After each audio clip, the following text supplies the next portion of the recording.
Welcome to Inside Japan Stories for English Learning. Learn English through stories. Hello, everyone. Welcome back to Japanese Folktales in English. I'm Sophia. And I'm William. It's so nice to have you here with us today. Yes, we're really happy you're here. How are you feeling today? Tired? A little stressed? That's okay. This time is just for you. Sit back, relax, and let's enjoy a story together. That sounds perfect. Today's story is very special. It's about choices. Small choices, big results. Exactly. The story is called The Greedy Old Woman and the Magic Dumplings. It's a classic Japanese folktale. And you know what? This story makes you think. Oh, I love stories like that. So what's it about? Well, it's about two old women. One is kind, one is greedy. They both find something magical, but they make very different choices. Interesting. And those choices change everything, right? Yes, exactly. This story teaches us about being grateful, about being happy with what we have. It's a gentle reminder, really. I think we all need that reminder sometimes.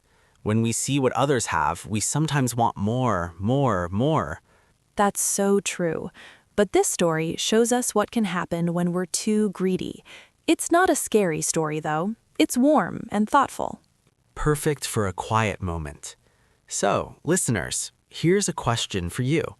Have you ever wanted something so much that you forgot to be thankful for what you already had? It's okay if you have. We all do that sometimes. Today's story will help us remember what's really important. And while we listen, we'll also learn some simple, beautiful English expressions. They're easy to remember and easy to use.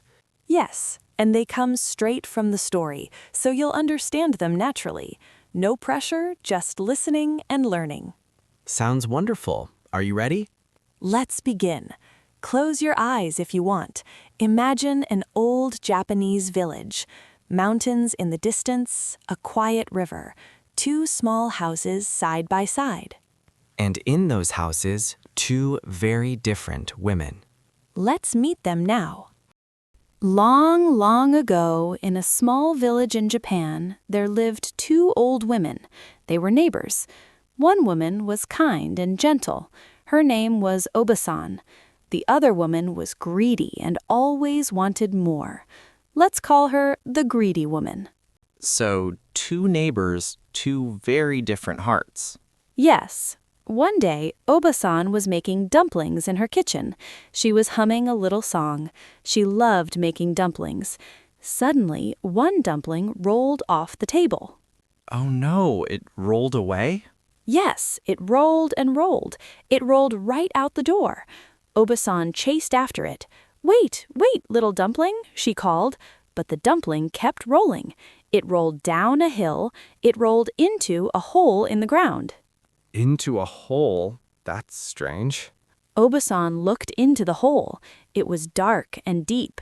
She thought, my dumpling is gone. But then she heard something. Beautiful music, singing voices, coming from the hole. Music from underground? Yes, Obasan was curious. She leaned closer, and then, whoosh, she fell into the hole. Oh my, was she okay? She fell and fell, but softly, like floating, and then she landed. She opened her eyes. She was in a magical place. There were little creatures everywhere. They looked like tiny people. They were singing and dancing. Wow, that sounds amazing. The little creatures saw Obasan. They smiled. Welcome, welcome, they said. Thank you for the dumpling. It was delicious. Obasan was surprised. You ate my dumpling? She asked. Yes, they said, and because you gave us food, we will give you a gift. A gift? How kind. They brought her a small box. This is for you, they said, but remember, only open it when you get home. Obasan thanked them. Then she felt herself floating again, up, and suddenly she was back in her kitchen. Like magic. Yes, Obasan looked at the box. She waited. She didn't open it yet. She walked home carefully. When she arrived, she opened the box. Inside was gold, beautiful gold coins. She was so happy. "This is wonderful," she said. "I can live comfortably now. Thank you, little creatures." What a beautiful ending. But wait, what about the other woman, the greedy one?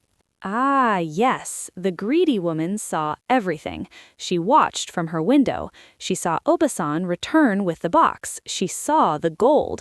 Her eyes grew big. "I want gold too," she thought. Oh no, I can see where this is going. The next day, the greedy woman made dumplings, many, many dumplings. She dropped one on purpose. "Roll, dumpling, roll," she said. The dumpling rolled out the door. It rolled down the hill. It rolled into the hole. The greedy woman jumped right in after it. She didn't even wait. No, she fell down, down, down. She landed in the magical place. The little creatures were there, but they looked worried. "Why are you here?" they asked.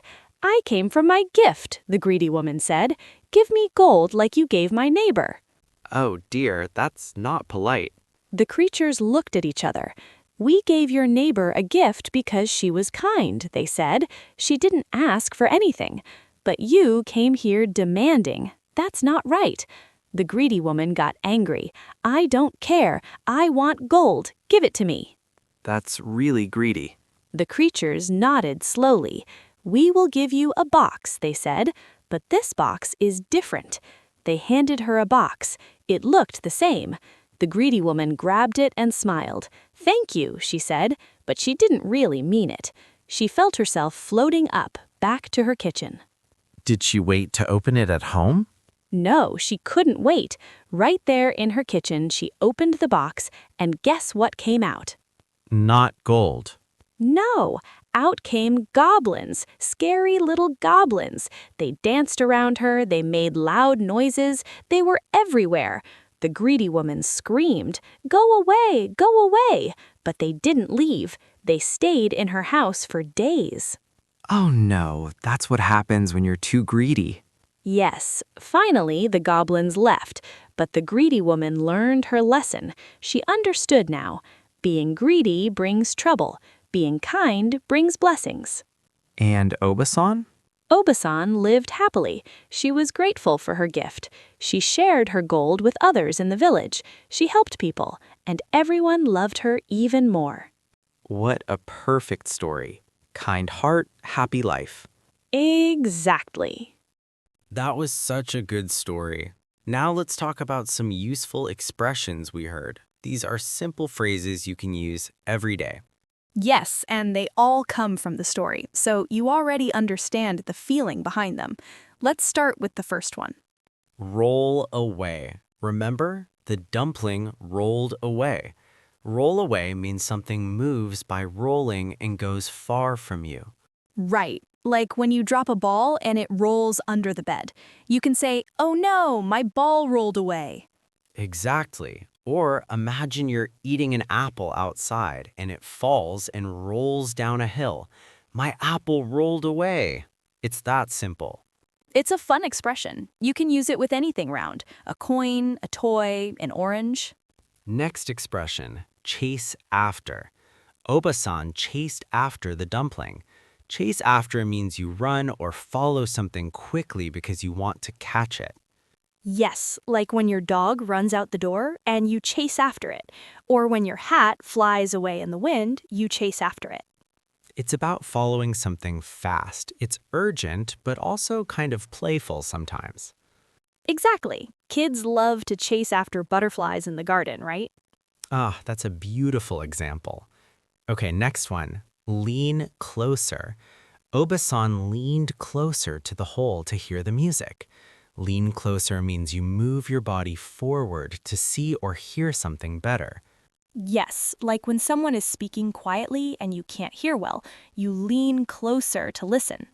Or when you're looking at something small, like a tiny flower, you lean closer to see it clearly. It's a gentle movement, not aggressive, just curious. Good point. Now, demand. The greedy woman demanded gold. Demand means you ask for something in a strong, rude way. You're not polite. Right. It's not asking nicely. It's almost like ordering someone. Give me this. I want that.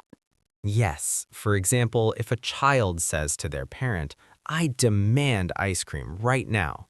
That's not nice, right? No, not at all. It's much better to ask politely. Can I please have some ice cream?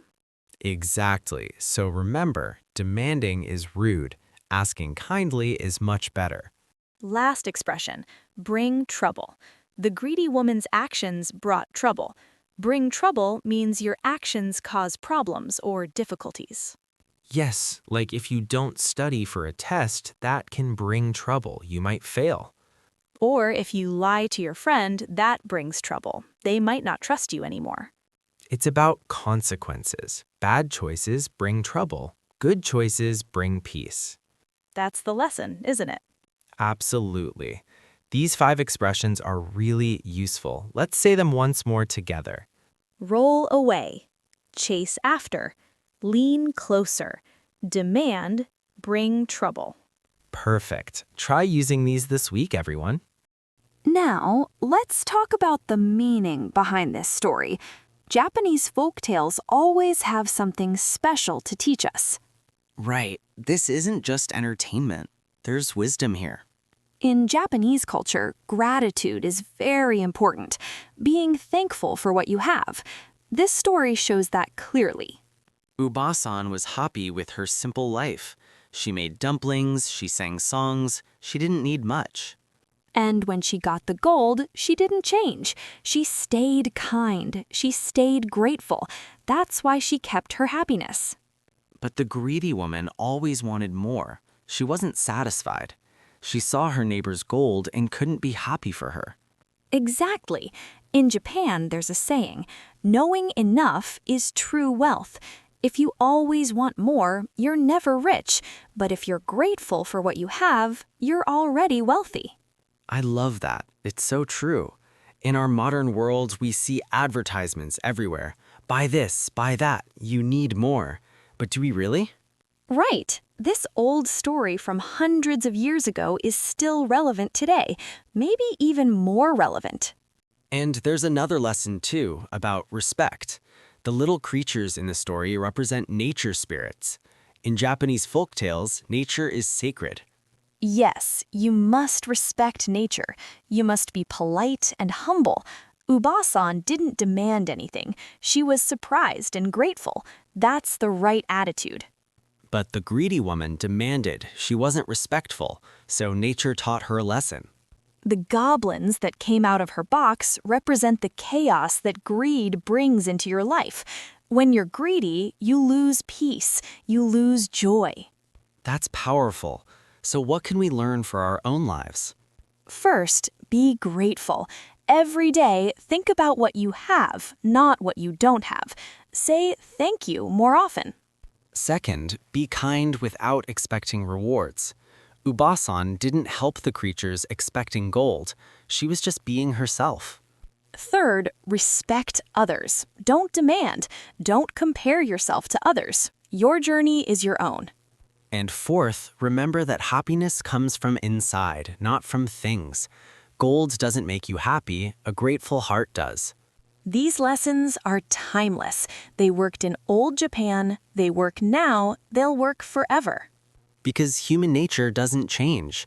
We still face the same challenges: greed, envy, wanting more.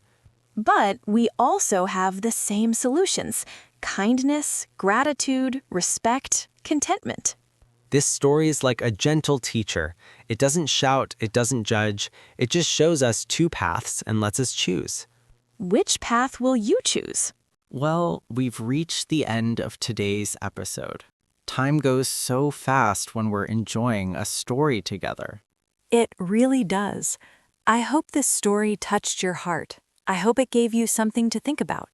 And I hope you feel a little more peaceful now, a little more grateful for what you have. Before we go, let's choose today's English line. This is one sentence you can remember and use. I think it should be something from Obasan, something that shows her kind heart. How about this? I'm grateful for what I have. Perfect. Let's say it together. I'm grateful for what I have. I'm grateful for what I have. Such a simple sentence, but so powerful. You can say this every morning. When you wake up, look around, think about your life, and say, I'm grateful for what I have. Maybe you're grateful for your family, your friends, your home, your health, even small things, a warm cup of tea, a sunny day. Yes, gratitude changes everything. It's like magic. When you're grateful, you see more beauty in the world. So that's your homework, everyone. Not difficult homework. Just practice being grateful. Say, I'm grateful for what I have at least once today. See how it makes you feel. And remember the two old women. Remember their choices. Remember what happened. Be like Obasan, kind, grateful, content. Life becomes so much sweeter that way. Thank you for joining us today. We're so happy to share this magical Japanese folktale with you. We hope you enjoyed it, we hope you learned something, and we hope you'll come back next time. Yes, please come back. We have many more beautiful stories to share, more lessons, more English expressions, more warmth. Until then, take care of yourself, be kind to others, and don't forget today's line. I'm grateful for what I have. See you next time on Japanese Folktales in English. Goodbye, everyone. Have a wonderful day.